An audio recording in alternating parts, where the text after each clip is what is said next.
Welcome to Think Smart with TMFG. I'm Mike Connon. I'm here with Carlo Cansino, Senior and Financial Advisor with McClelland Financial Group of Assante Capital Management. So today we're going to talk about charitable donations and what's the best way to do it. It's a little bit unusual we talk about this in summer. Usually there's a Christmas conversation. Yeah, exactly. But I figure we should get into this a bit early. Sure. It's funny, when were you first experienced to charity in your life?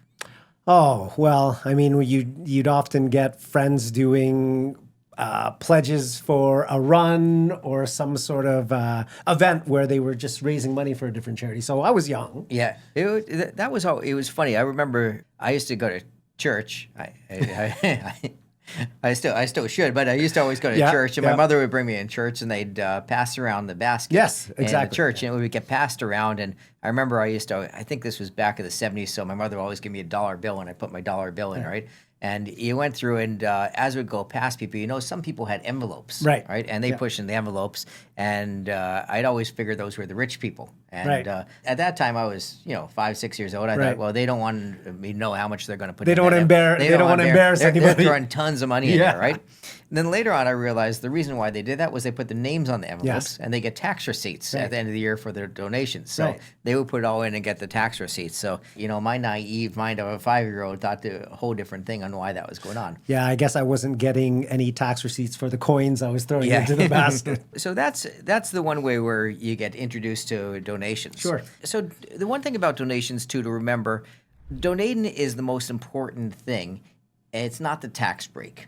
Right. So this is where people get a bit confused. Some people think if you donate money that you're going to be financially better off, or if you're donating money to a charities, your kids will financially be better off. It helps, but it's not really the case. Right. So when you look at the overall picture, let's say you have you donating the money, you have the charity, and you have the government as a third party.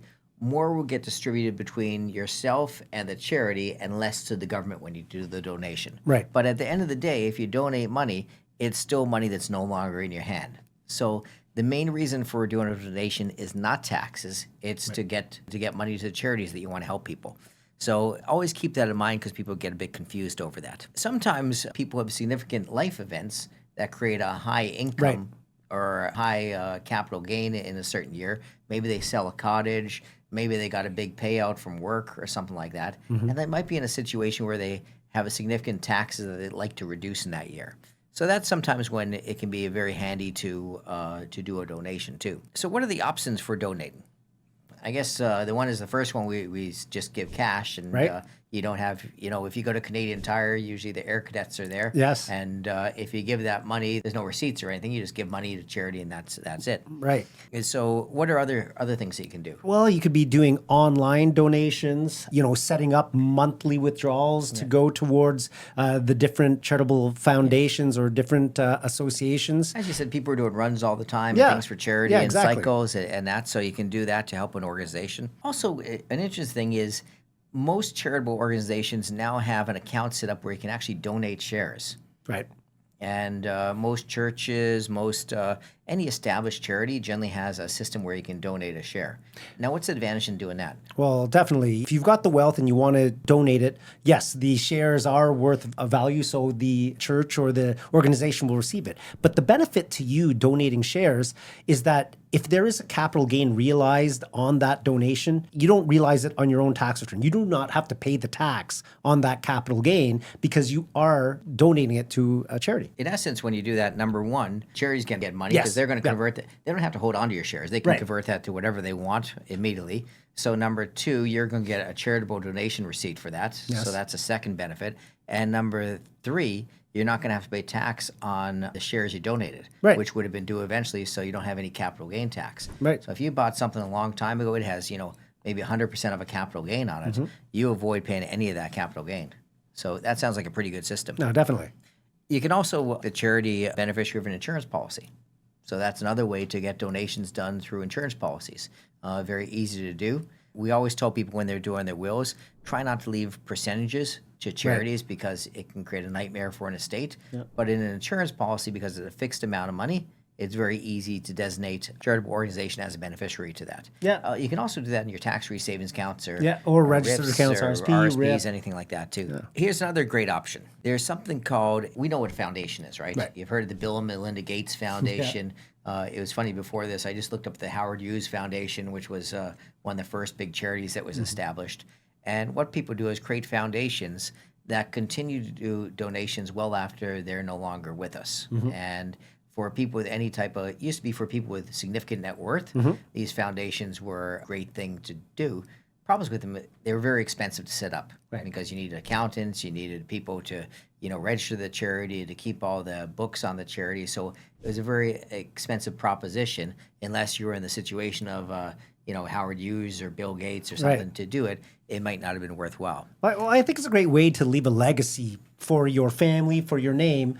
If you have a significant amount of wealth and you may not be able to gift over your lifetime, or, if the amount that you're looking to gift would be too much of a benefit, not too much of a benefit for you, but you wouldn't really gain the benefit. Having a foundation to have your monies donated to and get that tax receipt is definitely a way to benefit from it over a longer period of time. So nowadays, what financial institutions have is there's something called donor-advised funds. Yes. And these are a great solution. We use one here at Assante. It's called Benefaction. It's a separate organization, but they run these donor-advised funds. So let's talk about how this works. Sure. So this is a charity is set up in your name. Yep. So you can set up the Carlo Cansino Foundation. Yes. Or the Cansino Family Foundation. Right. And what you would do is you would go and make a donation to that foundation. When you do that donation, first thing that's going to happen is you're going to get a tax receipt for that donation. Yes. In the year in which you do that donation. So if you did, let's say, $25,000 this year, you get a tax receipt to say you did a $25,000 donation to the charity, help you on your taxes in 2025. Once the money's over there, then it's into an account. Yes. The account you can run however you like. You can invest in whatever type of solutions you feel work. We tend to use the same solutions we do in portfolios, but it's in there. The other thing about that is it grows tax-free now. Yes. So dividends are tax-free, interest is tax-free, capital gains are tax-free. Everything is not taxable in that account moving forward. So you have that growing tax-free. The other thing in that, if you donate shares, like we were just discussing, you don't have to pay the capital gains on those shares that get donated. Once they're over in the account, you can move them whatever you want. Right, right. So if you had some type of shares you bought from some company that would triple or quadruple in value, you can get those into your charitable foundation, get a tax receipt for that full amount, also not have to pay any capital gains on those shares, and then get them into more of a normalized investment solution that will help the charity in the future. And with that, so that's the how you get into the charitable foundation. And the deal is that every year you have to do donations from that foundation to distribute to a charity. But you don't have to distribute all of it. Yeah, I think there's a minimum amount that It's you about have to 5%. Right, right. So about 5% has to go in. Minimum account size for this is $25,000. So it has to be someone who believes, who regularly does decent size charitable donations every year. It has to be part of what you like to do. But every year, you're going to be required to go and distribute about 5% of those assets to a charity. And you're not stuck on one charity. Right. It's whatever charity you feel needs this. Let's say you go through, there's rescue missions, and you see the Red Cross is doing something. Right. Well, this year, I'll help the Red Cross. At Christmas time, you find the Salvation Army is having trouble with food drives. You can go to the Salvation Army. Whatever you feel, if your church needs money, if anything needs money like that, you can do the donations to wherever you think it's needed. And you can make those decisions each year. So why does this make so much sense? One, it separates the tax impact of the donation from where the donation is needed. Right? Because sometimes, let's say Red Cross needs money, which is you want to help, but you don't have much income that year. So financially, it's not going to do you much good. Exactly. But you want to help out the Red Cross this year. This gives you a situation where you can actually take advantage. Let's say you sold a cottage. You have very high capital gains.